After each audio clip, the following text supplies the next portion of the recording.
kirabika olwaleero omwoyo gwendiko gwenfunye gwakumbikkulira n'okubikkuliramu mwenna abangoberera ebikwata ku Banyarwanda bano kubanga bulijjo tubiwulira. Ono abayisi bavandimwe, onagamba akatweyite bavandimwe atongozza erinnya, ono agambye ffe tuli Banyarwanda abaava empororo, ono agambye tuli nga bulijjo mbiraba bulabi nga simanyi impact yabyo.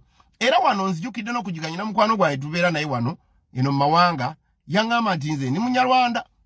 Kati juzi baali bawandiisanaga mununga wae tugende twewandiise ku ndagamuntu nanga nti nze natuuka sikyalina bye neetaaga kwewandiisa ebya Uganda.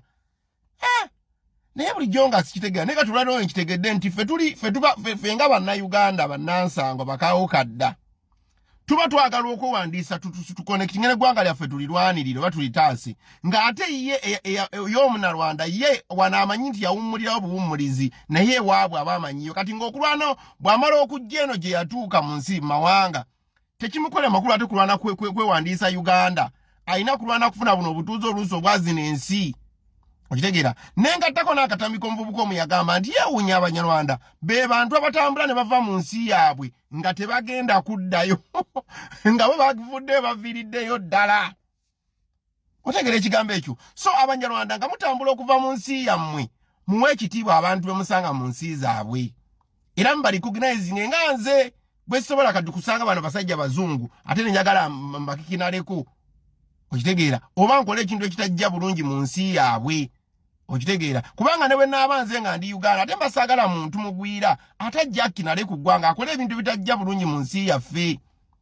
Otegeera ekigambo ekyo? Era n'Abaganda baga nti omukulu takulira mpya bbiri. Okitegeera obaako ewammwe kati eno gyozze n'osaba obutuuze ne bakuwa empapula n'ojjuza era n'omanya nti waayi nze najja buzi bwaba kaanira ebintu byabwe nze sibaamu. Okitegeera? So kakati njagala njogere n'omuntu yenna alowooza nti Abanyarwanda mu constitution mwebali. Abanyarwanda mu constitution ya 95 bwe baba bateekebwamu era nga bwe balimu mu ngeri ya bumenyi bw'amateeka, balimu irigale. Kiba mu mateeka tulina principle ya void ne voidable. Okitegeera nti gw'oyinza okukwata omukazi n'omukuba embaga nga baamukubadde embaga esobola obeerawo era abantu basobola okusanyuka ne banywa ne soda ne mugana ne mbuli ne mwebaka. Naye singa oli avaayo n'aga nti oyo omukazi gwe bawasizza nze nasooka omuwasa emyaka 3 emabega bw'aleeta ebbaluwa ez'okubagatta buno obufumbo obusazibwamu. So tekitegeeza nti buli kye mwateeka mu constitution mwabaatula ne musiniikinga Abanyarwanda mateeka mu constitution ya Uganda timwabateekamu mu mutima mutuufu oba mu mateeka oba without impunity oba with utmost good faith mwabateeka mu bukyamu. Olw'ensonga zino mmeka bbiri ze ngenda okuleeta. Ensonga esooka Abanyarwanda okubeera nti balina eggwanga eryabwe eryetengeredde ng'eggwanga eryo lirina booda ne Uganda. Ng'Abanyarwanda ffenna tukimanyi nti bajja kupakasa. Ffe nnyini ewaffe twalina Kondikodemu, twalina omuntu amuyitanga Brown, omulala twamuyitanga Frasco, twabalina ewaffe ewaka ewa taata wange. Era nakulamba laba nga mbamanyi. Okitegeera? So twabalina muwiri we Murahoneza ebyo nawe gye nabiyigira. Otegeera ekigambo ekyo? So njagala okugamba nti omuntu yajja okkuba ekyeyo mu Uganda gw'olwo okuba omuyinako connection oba mugatta omusaayi n'otuula n'omugaa nti kati naye eryo nalyo ggwanga erimu ku mawanga agaasangibwa mu Uganda. Ng'ate abantu boowe eggwanga eryo booteeka mu constitution ya Uganda balina eggwanga eryabwe eryetengeredde erigabana booda ne Uganda era nga baliyita ggwanga lya Rwanda nga nabo bannarwanda kubanga ekyo kibayisa abannarwanda nti bava Rwanda. So gwe nakikola n'obateeka mu constitution ya Uganda ng'obateekamu ng'eggwanga eryasangibwa mu Buganda obeera mukyamu.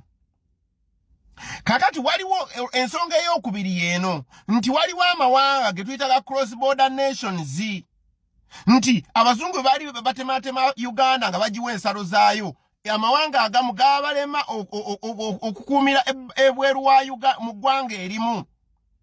Kwegamba nga bagenda okusala olusalosalo lw'eggwanga ng'eggwanga limu kati nga Buganda nga balisaliddemu wakati ng'Abaganda abamu babalese e Kenya Abaganda abamu babalese e Uganda okugeza ng'eggwanga ery'abaagula awooli. Nti agula awooli yali Uganda nga MP nga yeesiima ne kuba pulezidenti ng'ate muganda we gwe bagatta tata ne maama Kenya ate ye vice president. Ekyo kijja kitya nti bwe baali batema ensalo baatema abamu ab'eggwanga lya Wooli Agura Wooli eyisima kwa president basangibwa nga basaze bali Uganda ate aba ne basala nga baliwa nga bali Kenya. Kati ezo cross border nations ezo ba tribes ezo osobola ogiteeka mu constitution nga bannayuganda. Okitegera naye ate kakati bana Abanyarwanda ate b'eggwanga lyabwe territory yalyo eri intact. Twaliwo nti ate bano abanyondamu babasalako nga bali eno Uganda. Abannarwanda bonna abajja e Uganda bajjayo kukola kikupakasa. Abala bajjayo okuliisizaayo ntemuddo nga muzeeyi wa Museveni bw'ayogera mu Mustard Seed. Taata w'engeri gy'ajjamu kuliisiza eno muddo. Okitegeera mu bino eby'okuzunga n'ente nomadism. Okitegeera so kakati omuntu ow'ekika bwe kityo toyinza ate muteeka mu constitution. So yenna yabateeka mu constitution wabateekamu mu bukyamu. Wali weenoonyeza bibyo, wali oyagala kutabula, wali olina ky'oyisaawo. Era ebiseera bwe biritereera balijjibwamu. Si lwa bubi. Naye Katonda alina ensonga lwaki buli muntu yamuteeka bwe yamuteeka. Mwe abaddugavu singa waliwo tuwadde ensi ez'omuzira zino tetwali zitegedde. Okitegeera tetwali sobodde nzimba yazo na busobozi n'amagezi twali tugayina. Era osanga twalifudde nga bufi. Okitegeera so Katonda buli muntu yamuteekawo olw'ekigendera buli omukkiriza wooli oba osinzira atotereze. Okitegeera oleme kuva ku nkondo yo ogende ku y'omulala otabangule. Okitegeera kati mwe mwenna abanyiiza oba balowooza nti ekintu kyenyogera si kibi oba kale babaleke baali baddewo babaleke tewali buzibu biki. Njagala okugamba waliwo obulabe obulimu ekyo ekintu nti buli eggwanga buli omuntu ava mu nsi yenajja mu ggwanga eddala waliwo obutakola na mutima gwa ggwanga. Nti olwaleero bw'owulira nti ebyuma baabireeta byakasasiro beeta mu Uganda nga Uganda ebiguze ku ssente n'ebiteekebwayo bikole ate ne bali ne babikwata ne baddamu ne babitunda no bitunda oba si bitunda baleka baabiwana buwi Rwanda kuba tewali bbaluwa zaga nti babitunze ssente ezibaabijjamu baaziteekawa nga tebaabiranga ku mawulire ng'etteeka bwiragira erya disposal of government assets nga tebaabiranga ku mawulire n'owulira nti ate Uganda ateegenda n'ebyewola. Kakati obutakola na mutima gwa ggwanga ebintu nga bino biva lwakuba nti waliwo abaava mu ggwanga eddala ne bajja mu ggwanga eddala ne bafunayo ebifo by'obukulembeze. Kati oba tuba tulina okuddayo buli mbuzi edde ku nkondo yayo tusobole okutereeza layini n'obukulembeze bwanguwe bugonde. Ebintu eby'ekiralu nga bino ebikola mu gavumenti ya Museveni ng'ekyo ekyokutunda ebyuma bya kasasiro eby'abannayuganda e Rwanda ate nga Uganda beebyagala ebipangisayo bupangisa ngate bannayuganda be baabigula kwegamba ebintu ebyo bisobole okukoma. Okitegeera ekyokubiri okukaayanira abantu abamu baleka ne bajja eno ewammwe bakaayanira buli soosi obutono bubeerawo. Okitegeera kati obala abeesimbyewo ku bifo byonna mu Kampala. Okitegeera naye ng'ate n'ewaabwe waliyo ebifo era ne waliyo ababyesimbyeko ewaabwe ffe tetusobola kugenda bwe kwesimbawo kyokka bo bazze beesimbye wano ku bifo byaffe babitumazeeko kwegala kalisoosi akatono konna Mukama kawa yatugemulya nga bannayuganda abaasangibwawo ate bano abagwira bajja ne bakatutwalako. Ekyo okisangawa.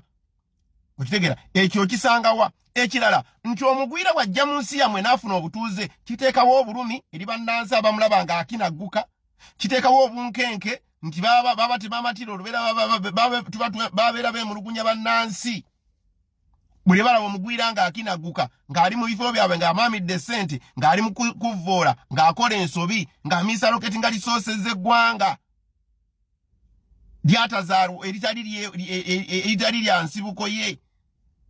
Okitegeera kiba kireetawo unrest mu mitima gy'abantu ne mu stability y'eggwanga kiba kigitabula nti sawa n'omuntu nasobola okukola ekintu kyonna.